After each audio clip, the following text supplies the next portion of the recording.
Hi guys, good morning.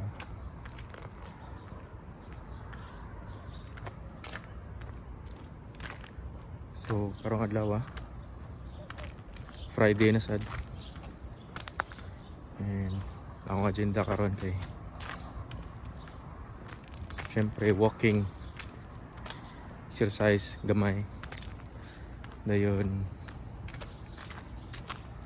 mato ko sa akong amigo nga si Kumar kay magpa-haircut ko. Kasi ko guys. So, nanglan akong patope kay alimot na kayo. Perti pang inita, perti pa jong alimutan sa akong buhok kay taas kayo.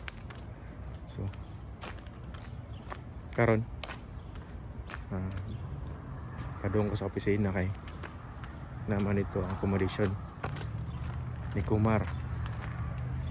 So kung nakita mo sa last time sa akong video, dito ko napatupi niya. So karon dito gyapon ta kay at least ba dili ingon barato pero murag sideline na niya ba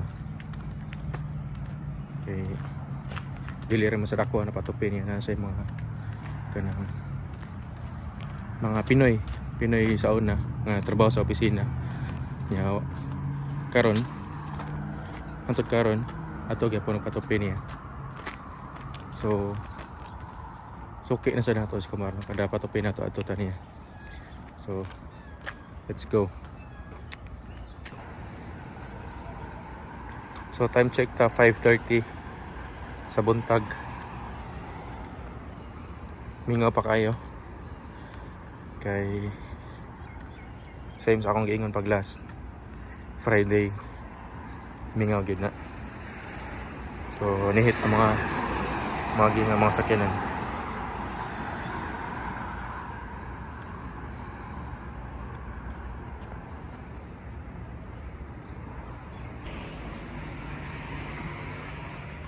So hapit na ta, mga tulo na lang kaliko, tulo na lang kiskina.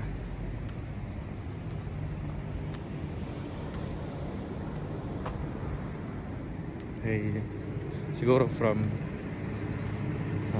sa accommodation padang sa opisina mga 2.5 kilometers. So balik 5 kilometers. Ligo na siguro na. Okay, maglakaw pa ko niya. Napakoy paliton. So mga 10 kilometers karong adlaw siguro. So layo pa guys. Layo dool pag sure.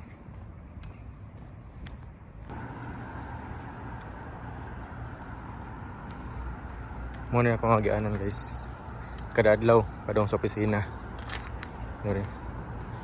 Mingaw kayo.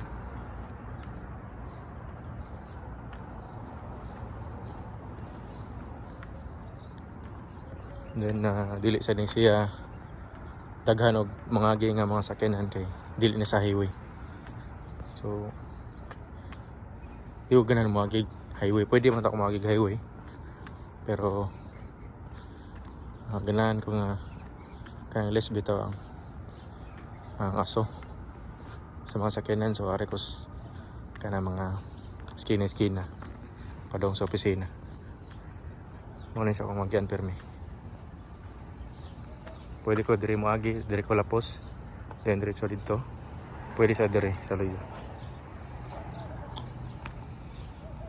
So muna siya guys, straight. Pinakatumoy.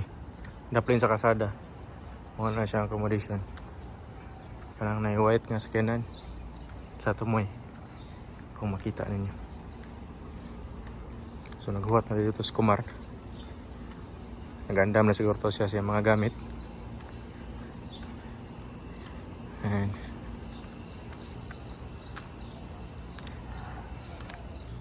so sana si Kumar guys. Nagatang sa daplin si Kumar.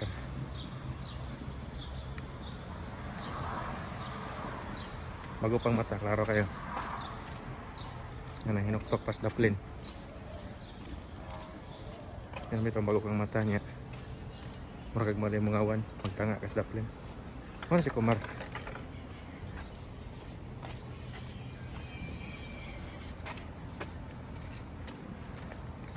Good morning.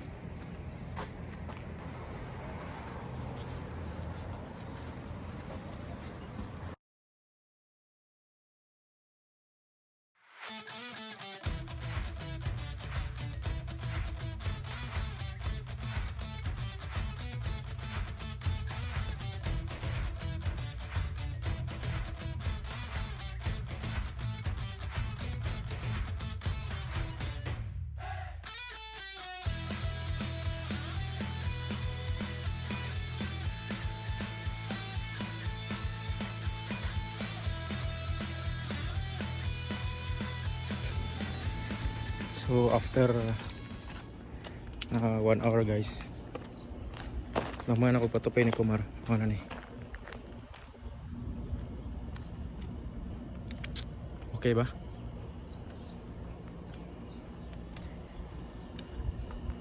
So balik na ta guys. Balik na ako sa accommodation kay init kistanan. Alas 7:30 na.